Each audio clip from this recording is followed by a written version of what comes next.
In the headlines, we bring you pictures from Queen Elizabeth's funeral service in London today. Interior Minister visits Wa to assure residents of safety in the wake of gruesome murders at night of private security persons. Attorney General slaps Aisha Huang with fresh charges. And Passion Air completes maiden flight to Sunyani.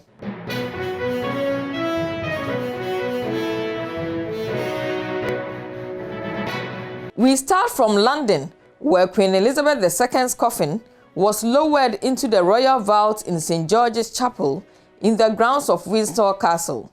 After a committal service today, she will be buried next to her late husband, the Duke of Edinburgh, later this evening. Huge crowds lined the route taken by the state hearse as it made its way from London, throwing flowers and clapping. Earlier, a funeral service was held at the Westminster Abbey, the building in which the Queen was married and crowned. World leaders at the funeral service included President Nana Addo Dankwa Akufo-Addo and his wife Rebecca. During his sermon, the Archbishop of Canterbury said the late Queen touched a multitude of lives during her 70-year reign. Afterwards, a procession involving 3,000 military personnel carried her coffin through London, passing through many of the capital's most famous landmarks. During the committal service, the crown jewels were taken from it and a ceremonial wand of office broken and put in their place. The committal service in St. George's Chapel, attended by around 800 people, and with it, brought the public events for the funeral of Queen Elizabeth II to an end.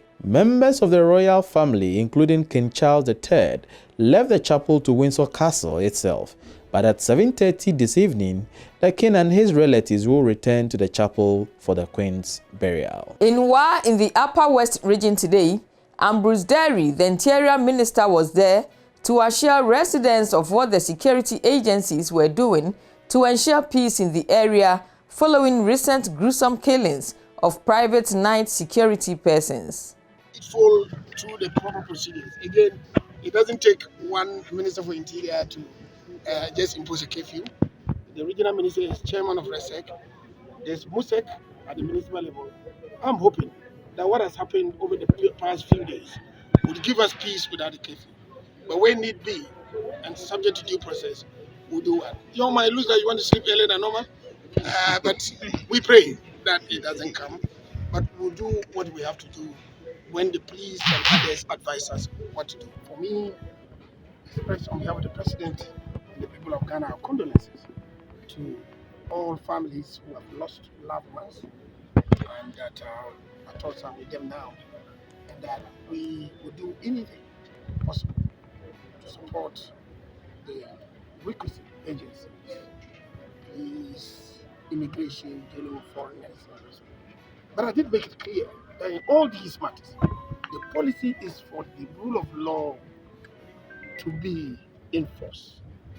That if you have information, you surrender, give the information to the security agencies to use.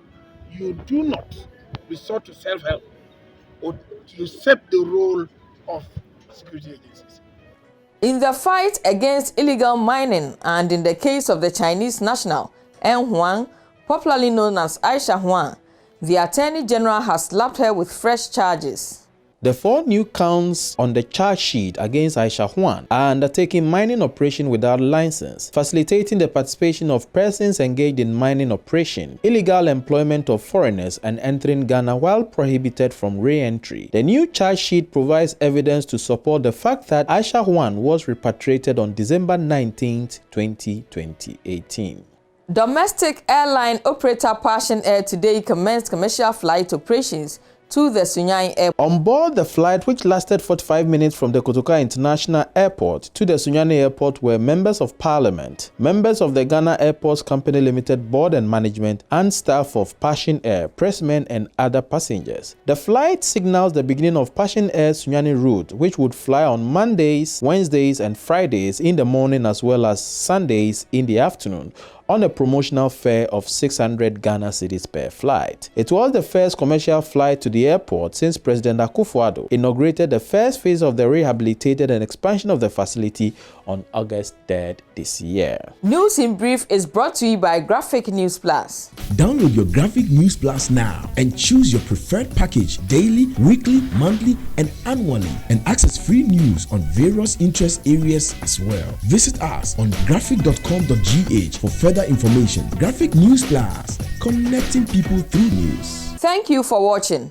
For more news, please visit our website graphic.com.gh or follow us on Facebook at Daily Graphic and on YouTube and Twitter at GraphicGH. I'm Ama Amankwa Befi. Subscribe now.